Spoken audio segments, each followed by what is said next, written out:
Oi, eu sou a Jaque Conceição. Esse aqui é meu canal, Coletivo de Gege, e a nossa conversa de hoje é sobre como fazer fichamento em textos acadêmicos. Bom, na aula sobre levantamento bibliográfico e também na aula sobre a definição do tema de pesquisa, ambas estão disponíveis aqui no canal. Eu vou colocar depois aqui em algum lugar da tela vai aparecer o link para você clicar nas aulas e poder assistir, caso você não tenha visto ainda. Eu explico sobre a importância de um bom fichamento para que a gente consiga aprofundar a reflexão e o conhecimento do nosso tema de pesquisa. Existem duas formas da gente fazer fichamento bibliográfico. Bom, para quem ainda lê, bom, antes de eu explicar o método, a forma de fazer, eu acho que vale a pena a gente pensar para que serve um fichamento bibliográfico. O fichamento ele serve para que você consiga ter um mapeamento do texto e identificar questões que para você, para a sua pesquisa, para o seu texto, para a sua aula, para a sua discussão, são importantes e relevantes para produzir o conhecimento, para produzir a informação necessária para o seu trabalho. Então, o papel do fichamento é identificar questões. Digamos que você está lendo, e aí a gente pode pensar em dois tipos de objetivos de fichamento. Se eu estou lendo um texto porque eu quero conhecer mais sobre o tema, mas eu não sei nada sobre o tema, é a primeira vez que eu vou entrar em contato com esse tema, é a primeira vez que eu vou ler algum material sobre isso, a gente pode utilizar a pergunta: o que eu já sei sobre isso? Você pode dizer para mim, não faz o menor sentido eu ler um livro que eu nunca li e me perguntar o que eu já sei sobre isso. A gente sempre sabe alguma coisa sobre alguma coisa. A gente sempre sabe alguma coisa sobre alguma coisa. Quando a gente lê um texto pela primeira vez, a gente sempre tem alguma ideia prévia que seja de senso comum, equivocada, ou uma ideia pré-estabelecida sobre o que vai ser lido. Então, quando a gente vai ler esse texto pela primeira vez, é importante que a gente tenha claro essa pergunta em mente: o que eu já sei sobre esse texto? E pode ser que ao final da leitura eu não saiba nada de fato, e aí então vem a segunda pergunta: o que eu aprendi com esse texto?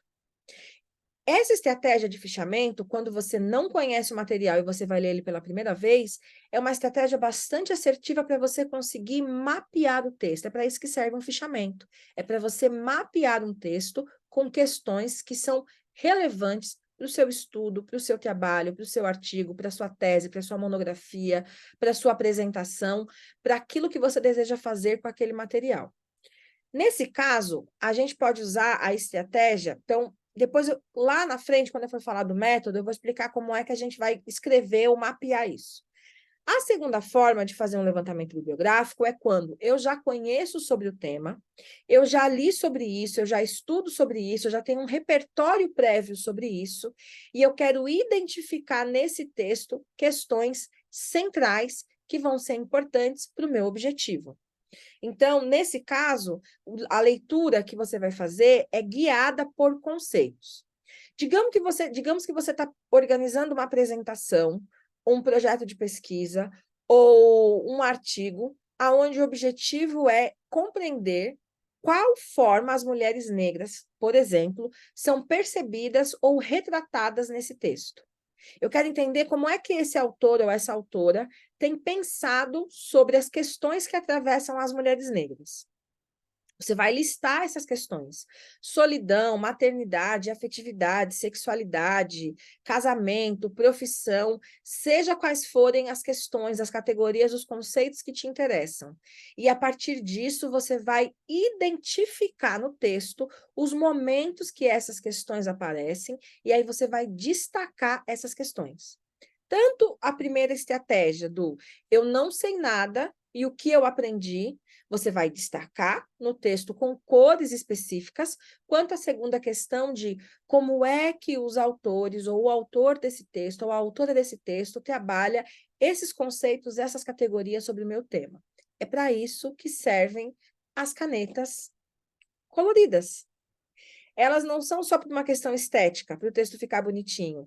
Elas servem para que você consiga organizar o texto de acordo com o seu interesse e que depois, quando você vá retomar o texto, você saiba exatamente o que serve o que é cada cor dessa. Isso no caso da gente estar trabalhando com textos impressos. Espera aí que eu vou ter que tirar o Paranauêzinho aqui. Ah, dá para ver aqui o título do livro. Olha só. Se eu botar ele aqui na minha frente, dá para ver. Então, quando a gente está trabalhando com textos impressos, a estratégia da caneta colorida e das fitas é a melhor forma de conseguir fazer um mapeamento de um livro através do fichamento.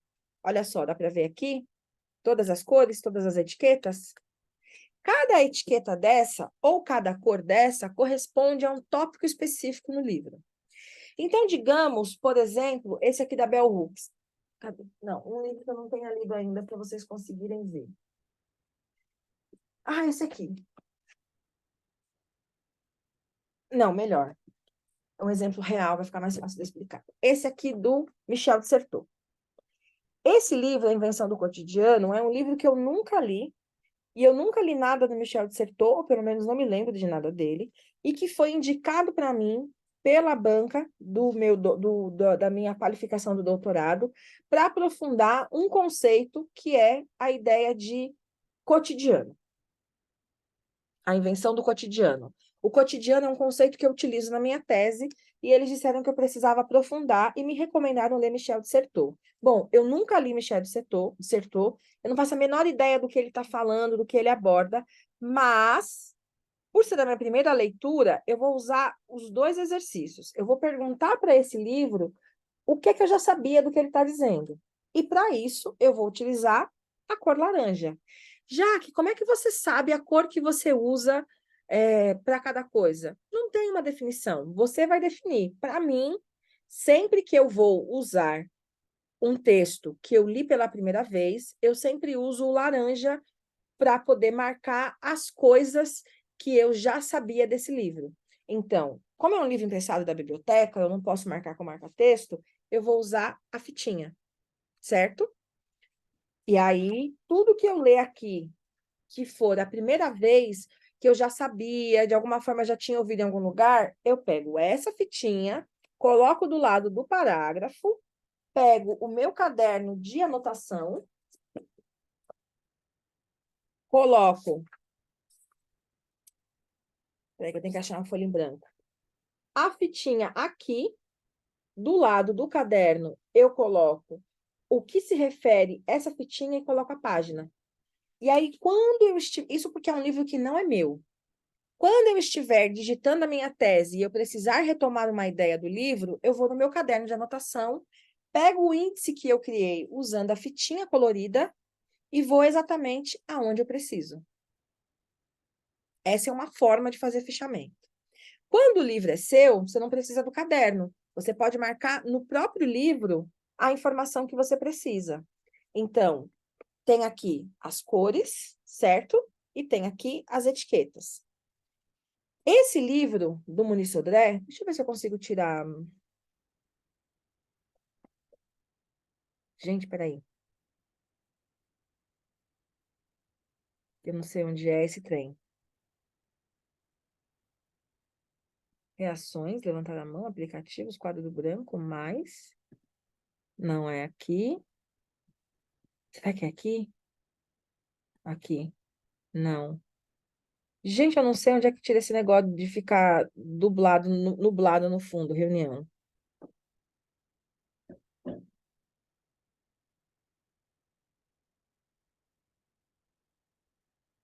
A pessoa no meio do vídeo para, né? É porque eu quero mostrar o livro e esse negócio atrás não me deixa. Não me deixa mostrar.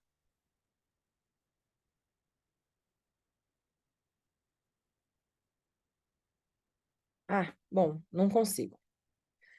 Enfim, acho que se eu ver mais pra frente, vocês conseguem ver. Esse livro do Muniz Sodré, eu já tinha uma ideia sobre samba, eu já tinha lido coisas, então eu já queria trabalhar nesse livro ideias específicas. Me interessava muito saber como é que o Muniz, aqui, ó, Samba Dono do Corpo, inclusive tem uma aula ótima sobre esse livro aqui no canal.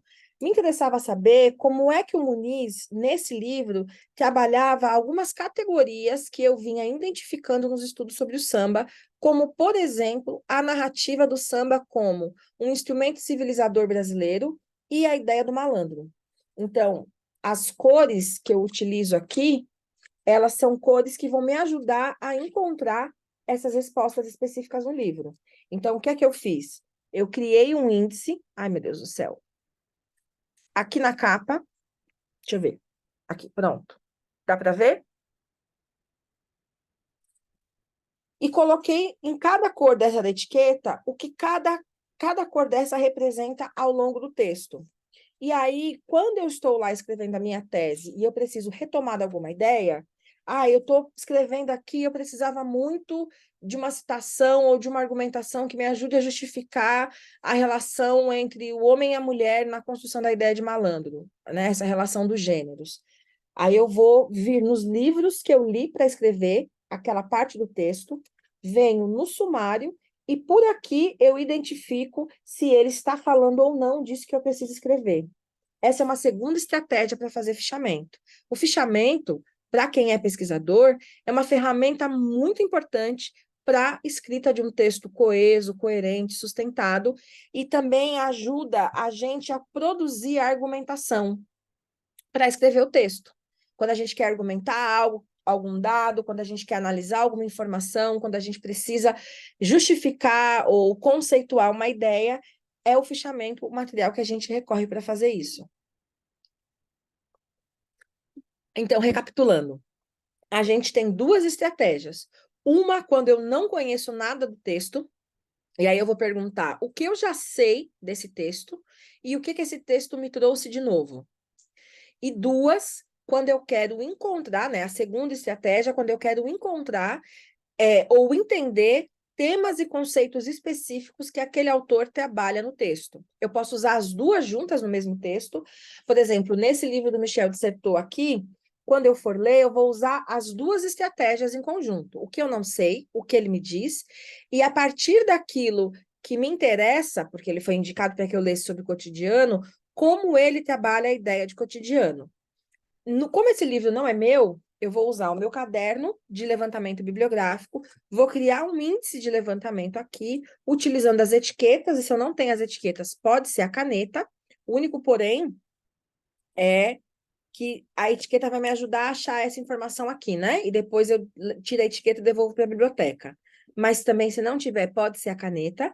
E aí eu vou criando um índice de fichamento aqui. Então, eu boto a etiqueta laranja, que corresponde a o que eu não sei e o que eu já sabia sobre o texto e o que eu identifiquei esse conhecimento aqui e utilizo a verde para aquilo que eu não sabia e eu aprendi com o texto e vou fazendo a construção do índice aqui.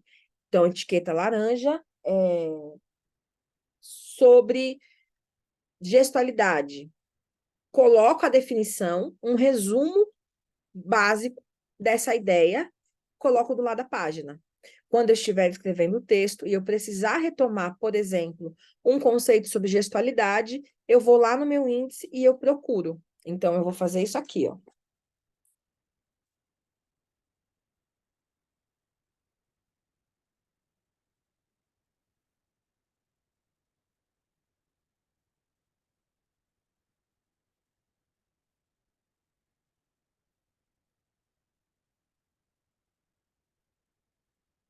Eu costumo, de fato, transcrever para o caderno, quando o livro não é meu, o trecho que eu quero colocar. Mas não é necessário, né? Tipo assim, depois se eu vou devolver o livro para a biblioteca, eu costumo transcrever no meu caderno, porque depois eu posso voltar a usar isso em outro momento, em outra ocasião, se o livro não estiver mais comigo. Mas se você não quiser fazer isso, você coloca o termo, o conceito, a página do lado e qual é o parágrafo. O primeiro parágrafo, o segundo parágrafo, o terceiro parágrafo, para depois você conseguir achar isso. Então, vamos colocar aqui. Primeiro parágrafo, e aí eu coloco um resumo do parágrafo, para eu saber do que é essa ideia. Aqui. Eita, Giovana! Certo? A etiqueta laranja, que corresponde a o que eu não sabia, o termo, o conceito, a ideia, a página e aqui embaixo o resumo ou o próprio parágrafo. Certo? Essa daqui é uma das estratégias. Quando a gente trabalha com livro, ou com texto impresso, e se ele não é nosso, a gente precisa devolver. E no caso do livro, quando ele é nosso, a gente pode fazer isso ao longo do livro, como eu fiz aqui, ó, do Sodré, certo? Agora, eu vou mostrar como... Ah, e dá para fazer isso também digitalmente. É que eu sou da pessoa do tempo das cavernas, eu sou tal qual os incas e os maias e os astecas, eu faço tudo no analógico, porque para mim é mais fácil. Mas eu vou mostrar como é que a gente faz essa mesma estratégia de forma digital na nuvem e como é que a gente faz o fichamento de livros digitais, de PDFs, também na nuvem. Então, para isso, eu vou compartilhar com vocês a minha tela.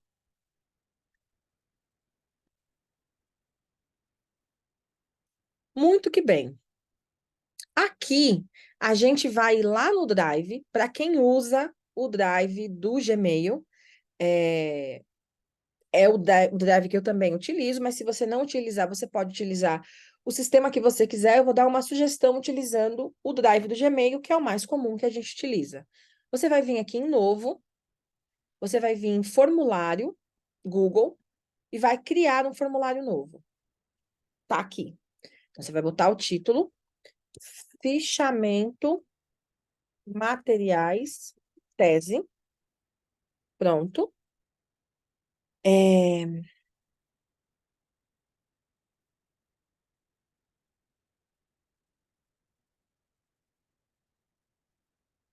Padrões, coletar endereços, não coletar perguntas. Pronto. Eu tirei aquela opção que tinha aqui de ter que digitar o e-mail. E depois, lá na frente, vocês vão entender por que que eu tirei essa opção. Aqui, a gente vai usar entradas padrões para todos os fichamentos, que depois isso vai virar uma planilha. Então, a primeira pergunta de qualquer fichamento é livro. Na verdade, eu vou colocar aqui título, e aí a gente coloca a opção de resposta curta, obrigatória, duplica, autor, autora, duplica, referência. Depois eu vou mostrar para vocês o que que é referência. Tema, barra conceito. E, por último, citação. Bom, está criado o nosso formulário de fichamento. Tudo que eu colocar aqui vai gerar uma planilha de Excel com todas essas informações que eu vou poder voltar e pesquisar de onde eu estiver, desde que eu acesse pela nuvem. Aí, vamos aqui para o título, certo? Você vai enviar para o seu e-mail.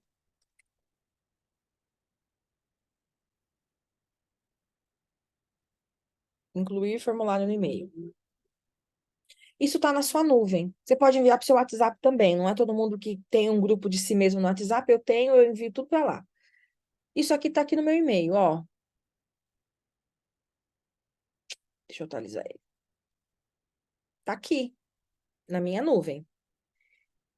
E aí eu estou, então, lendo um texto impresso e eu quero fazer o fichamento. Então, vamos lá pegar primeiro aqui o Muniz Sodré. Título: Samba, o dono do corpo. Autor: Muniz Sodré. Referência: Sodré, Muniz, 1996. Samba, o dono do corpo. Rio de Janeiro. Mauad X, que é a editora. Tá pronta a referência bibliográfica. Por que que isso é importante? Porque quando você for escrever o seu trabalho, você vai precisar colocar todas as referências que você utilizou. E aí, se ela estiver pronta aqui, tudo que você vai ter que fazer é copiar e colar da planilha lá no seu texto de Word. Isso vai facilitar um tempo inacreditável para você.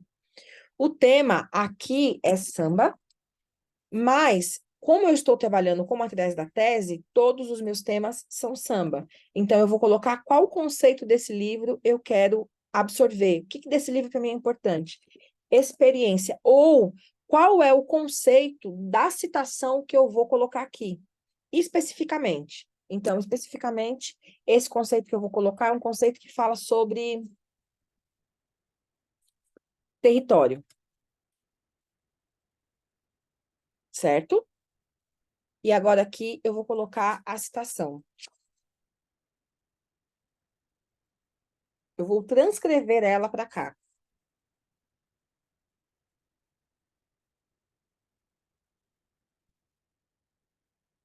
Vai demorar um pouquinho, mas eu vou fazer com vocês vendo que eu quero mostrar como é que fica a planilha.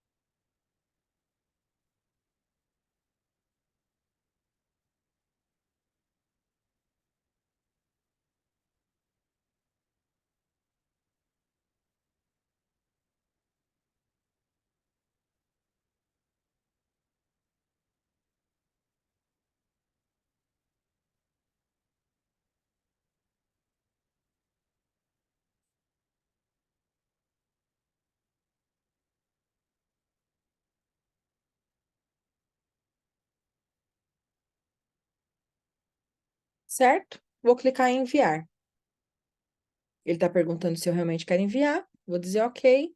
Foi para lá. Aí eu tô lendo, quero continuar colocando o fichamento do texto. Agora eu vou mostrar como é que a gente vai fazer o fichamento digital.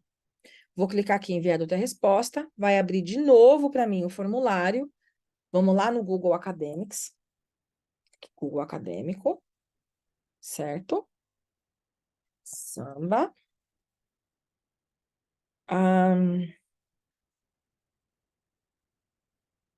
Abrir aqui um artigo, e aí eu vou fazer o mesmo exercício, vou fichar esse artigo. Então, aqui, Command C,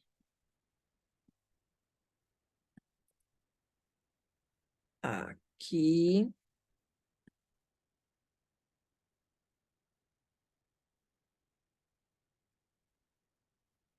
o título, certo? A referência, para depois eu conseguir fazer a citação correta. Deve estar aqui embaixo. Está aqui. Não. Então, a referência é Napolitano Marcos, o título. E aí, é só copiar isso aqui, ó. Comando C. Essa informação aqui, ela é a informação da revista. E é desse jeitinho que ela vai lá embaixo do texto acadêmico, na parte de referência. Primeiro o nome do autor, depois o título do trabalho e, por último, a informação da revista. É assim que a gente faz referenciação de revista acadêmica, de artigo acadêmico. Aqui, nesse caso, qual é o tema que me interessa? O que que daqui eu quero destacar para eu poder guardar? Então, por exemplo, perspectiva histórica. Como é que historicamente o samba é pensado? Então, esse é o conceito que eu estou, que desse texto eu estou destacando para poder colocar na citação. E aí, quando eu estiver na parte da escrita do meu texto falando sobre perspectiva histórica, é só eu voltar aqui, que aqui tem informações que eu preciso. Perspectiva histórica. E aí, aqui eu vou tirar o trecho que eu preciso. Aqui. Por exemplo. Pronto. Tá aqui, certo? Vamos agora olhar como é que isso aparece.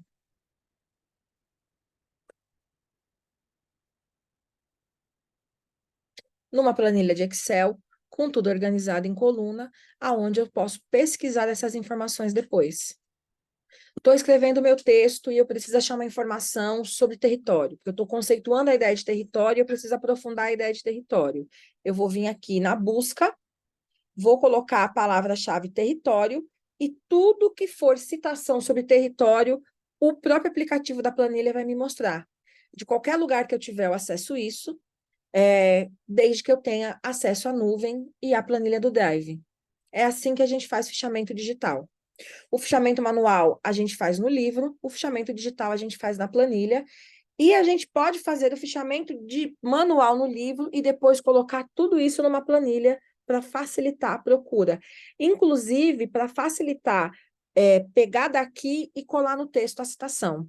Então, nesse caso aqui, se eu quisesse fazer isso, era só eu copiar a citação aqui, abrir o meu texto no Word, colar lá, fazer o enquadramento da BNT. É uma etapa que parece trabalhosa, mas que no momento da escrita, isso vai facilitar muito. Isso são etapas, são processos. Escrever um texto acadêmico é um trabalho como qualquer trabalho, não tem nada de mágico, da inspiração que chega, da genialidade. Isso aqui é trabalho como qualquer trabalho. Tem uma etapa que você faz o levantamento, tem uma etapa que você lê, tem uma etapa que você ficha, e depois tem uma etapa da escrita. É assim que funciona, por etapas. E eu acho, bom, esse é o processo, eu vou encerrar a transmissão do vídeo, interromper compartilhamento, e eu acho importante sempre reafirmar a ideia de que é uma construção, você vai fazendo isso dentro de um planejamento e vai fazendo isso como uma etapa, para quebrar a ideia do misticismo que gira em torno da vida acadêmica, como se ser acadêmico fosse um dom divino ou alguém que é escolhido, não é. Para ser acadêmico, o que você precisa é de organização e disciplina, como qualquer trabalho, como qualquer coisa que se faça na vida. Qualquer coisa você precisa de organização e de planejamento. A coisa mais simples que é escovar os dentes, se você não tem o planejamento de saber se tem pasta de dente, saber se tem água, saber se tem escova, saber em que momento você vai fazer isso ao longo do dia, de carregar uma escova na mochila para poder escovar os dentes na rua, de ter isso à disposição no banheiro, você não consegue fazer. Imagina se você não tem um planejamento da pasta de dente na sua casa e você vai escovar os dentes e acabou a pasta. E você não tem uma alternativa para isso. Você não vai escovar seus dentes, que é uma coisa simples. Um trabalho acadêmico, uma monografia, um artigo, uma tese, uma dissertação, é composto por tarefas, por etapas, por processos que estão sendo cumpridos e que vão ajudando com que a gente consiga atingir o objetivo de produzir o trabalho. Com organização, com planejamento, é possível, sim, ser acadêmico. Não tem a ver com dom, não tem a ver com mágica, não é uma coisa impossível, só precisa que a gente tenha planejamento e disciplina, como em qualquer coisa que a gente vá fazer. Eu espero que tenha contribuído com a jornada de vocês de formação e de escrita para a elaboração do projeto. Para você que assistiu o vídeo até o final, meu muito obrigada. É muito importante ter a audiência de vocês. É muito importante ter o apoio de vocês para que o canal continue existindo e eu possa continuar produzindo conteúdo para contribuir com a formação de vocês, o letramento racial, a formação acadêmica, o desenvolvimento de vocês enquanto pesquisadores, professores e profissionais. Tem duas formas de apoiar o canal. A primeira forma, e essa é a forma mais rápida, mais fácil, e ela é muito importante, é curtir o vídeo, apertar que gostou no joinha, porque a única forma do conteúdo ser compartilhado aqui no YouTube, fora o compartilhamento que você mesmo pode fazer nas suas redes sociais, no seu e-mail, é você dizendo que gostou do vídeo, porque daí a plataforma entende que esse é um conteúdo relevante e ele oferece o vídeo para mais pessoas, ele oferece o conteúdo para mais pessoas e assim o canal vai tendo cada vez mais visibilidade.